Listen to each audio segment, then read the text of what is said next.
Welcome to the Torqueconomics weekly automotive update leading up to the 13th of April 2025.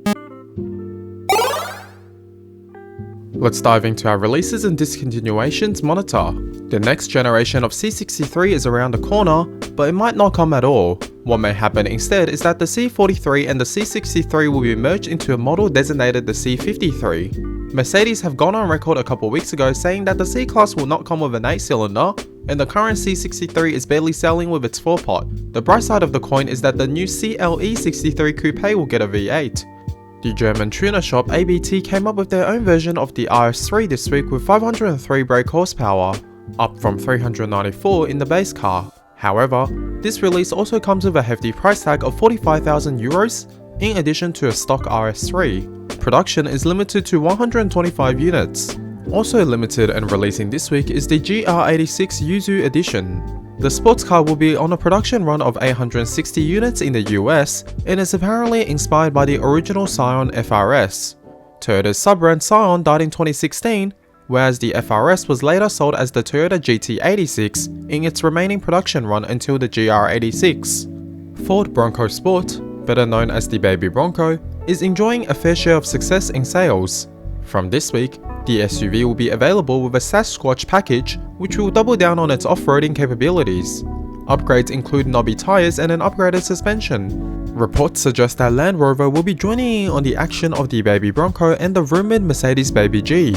A Baby Defender has been spotted for testing this week. It has been suggested that the car will be based on the brand's new EV platform. Therefore, it will be an EV-only vehicle. Kia will launch a new Telluride in 2026, which is a large boxy SUV as well. The vehicle is a twin of the Hyundai Palisade, but will likely undercut Hyundai's pricing. In less affordable news, the Danish hypercar manufacturer Zenvo is set to release their Aurora model for 2026. At its core, the Aurora comes with a 6.6-litre V12 that produces 1,250 brake horsepower. This means that it is the most powerful V12 to be ever fitted into a road car. The car will also have a tri-motor system for an additional 600 brake horsepower, making a total of 1,850. Chevrolet revealed a concept car as an imagination for their next Corvette. Perhaps not a surprise that the concept is designed as an EV, which might disappoint some hardcore fans. A reminder that the current C8 generation has been in production for 5 years. Lastly, in discontinuations, Hyundai Genesis may look to abandon the G70 in an attempt to move more upmarket. The G70 is currently proposed to be a competitor of the 3 Series for a lower price but also a lower margin for Hyundai.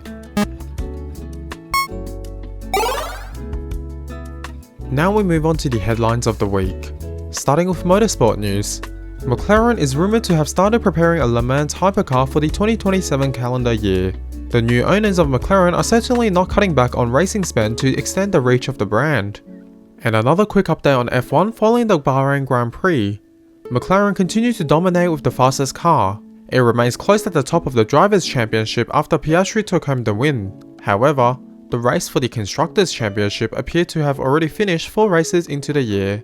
Moving on now to the USA tariff update of this week. Whilst the Trump administration went on a seesaw of tariffs between the US and various countries of the world, the automotive tariffs of 25% never came up for discussion and will remain in place. As a result, we have seen many brands pausing their imports to the USA in fear of not being able to be profitable. So far, Lotus, Jaguar Land Rover, and Audi have confirmed pauses of various durations. Pausing imports isn't the only reaction, however. In addition to Ferrari putting up prices by 10% last week, INEOS have also decided to elevate their prices in order to maintain their profit margin. A surprising exclusion to this though is Mercedes, which have so far decided to absorb tariff costs for now. This does also mean their profit margin was higher than the 25% placed on foreign parts, which is food for thought. Stellantis continued to be a victim of the tariffs as they stood down their factories in Mexico and Canada. The company was clearly suffering, as this week, Stellantis are now considering to offload Alfa Romeo and Maserati. They have also paused production of a sub-brand called Leapmotor in Poland. Perhaps it is not too unexpected given that Stellantis have come under fire for calling their cars American-built, given the reactions from the company on the tariffs have been to panic. Individual brands aren't the only ones acting. The South Korean government has moved to subsidize their car industry whilst the European Union is to look to get an automotive trade deal done with India.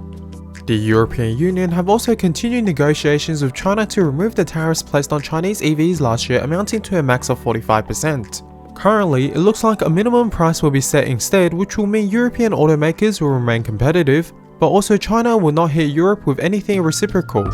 Despite the wide range of reactions and efforts to avoid the US tariffs, the 25% placed on car parts will still amount to a $108 billion loss in value in the coming year, as reported by Reuters. Staying with the US government, it was reported by Financial Times that Musk-controlled Department of Government Efficiency, better known as DOGE, has fired the regulators in charge of inspecting self-driving technology. This is quite unethical given the conflict of interest involved. Lawmakers have questioned the Transport Department Head of Ethics on the 10th of April, although a very evasive response was given.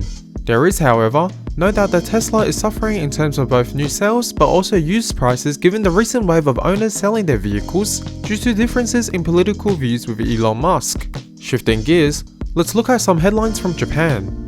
Toyota is ramping up EV production and increasing the number of models under its portfolio. With the inclusion of a fully electric version of the upcoming LFR supercar, there will be 15 models by 2027. Nissan will work with Wave, which is a UK startup in developing autonomous driving technology, whilst the Google-owned Waymo have planned tests in Tokyo for the first time. It is interesting as all the demos shown that the company will continue to use their fleet of Jaguar EVs, which have sold extremely poorly otherwise. In other news, rumours have it that Ferrari might be open to building another manual after all, in a special edition vehicle if the demand is there. The last manual model the brand built was a convertible California, of which only sold 2. Christian von Koenigsegg posted on Instagram of his daily, which is a GR Yaris. The CEO and founder of the hypercar brand is known for loving light sports cars. He has also kept a first generation MX-5, which was his first car. Finally, McLaren's new owners are exploring the idea of a new class of vehicles beyond two-door sports cars. The most likely candidate will be an EV SUV to help with meeting emission regulations, despite the negative feedback from enthusiasts. There were no notable recalls this week, hence, that was all for this video. Thank you very much for watching, and please look forward to weekly videos on an ongoing basis. On that bombshell, goodbye.